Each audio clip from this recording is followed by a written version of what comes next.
Christophe, 40 ans, a accepté de témoigner dans le nouveau numéro d'Arnaque, le magazine de Julien Courbet, diffusé ce vendredi 28 avril sur M6. L'homme a été victime d'une escroquerie à l'amour et est aujourd'hui endetté. L'amour était au sommaire du nouveau numéro d'Arnaque diffusé ce vendredi 28 avril sur M6. Mais vous vous en doutez, puisque le magazine est présenté par Julien Courbet, les histoires d'amour finissent mal. Au cours de l'enquête, les téléspectateurs ont fait la connaissance de Christophe, résidant en Vendée. Au supermarché, ce peintre en bâtiment n'achète que ce dont il a besoin. Il ne peut pas faire autrement. Récemment, cet homme de 40 ans a perdu toutes ses économies et s'est même endetté. Pour faire face à la situation, le témoin raconte avoir dû faire appel à son ex-femme.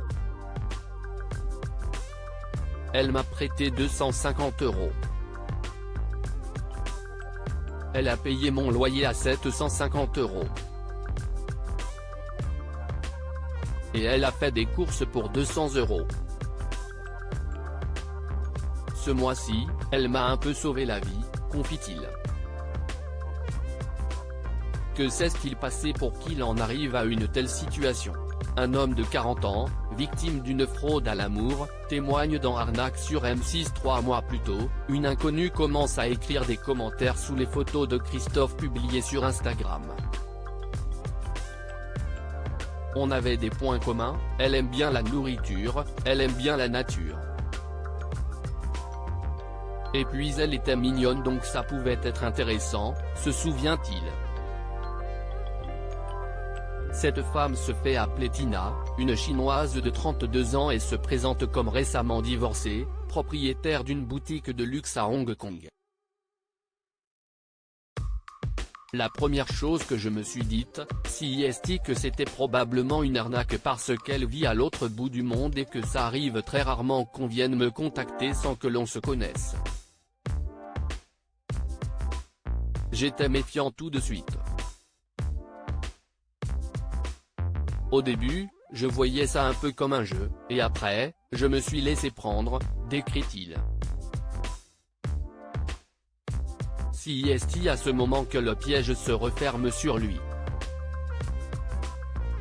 47 000 € perdus par l'un des témoins d'Arnaque, le magazine de Julien Courbet sur M6. Leur conversation devient intime, la jeune femme complimente Christophe et les deux correspondants finissent par se parler tous les jours. Tina explique avoir fait fortune grâce aux crypto-monnaies et propose à sa proie d'investir à son tour. En quelques semaines, le Vendéen investit 30 000 € puis constate l'arrivée de belles rentrées d'argent sur son compte. Jusqu'au jour où le compteur affiche 0 €. J'ai compris que je m'étais fait voler, se désole-t-il après avoir envoyé 47 000 € au total. Après cela, Tina ne donnera plus jamais aucune nouvelle. En réalité, Christophe s'est fait dépouiller par une mafia de l'amour. Il est désormais interdit bancaire. En Asie, des milliers d'escrocs piègent des anonymes via une arnaque à l'amour. Le magazine de Julien Courbet est parvenu à localiser certaines de ces femmes escrocs. Elles se trouvent notamment en Birmanie, en Thaïlande et au Cambodge, dans des bâtiments ultra sécurisés dans lesquels des milliers de Chinois seraient séquestrés pour arnaquer des victimes du monde entier.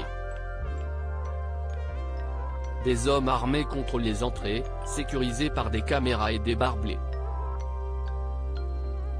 On appelle ces endroits des scam parks où l'on apprend à des voleurs à dépouiller leurs victimes selon des méthodes inscrites noir sur blanc dans des documents, phrases pour engager la conversation traduite du chinois à l'anglais, photos pour rendre leurs histoires plus crédibles. Tout est fait pour tomber dans le piège. À lire aussi: une patiente souffre d'une infection potentiellement mortelle après une opération chirurgicale illégale dans Arnaque sur M6.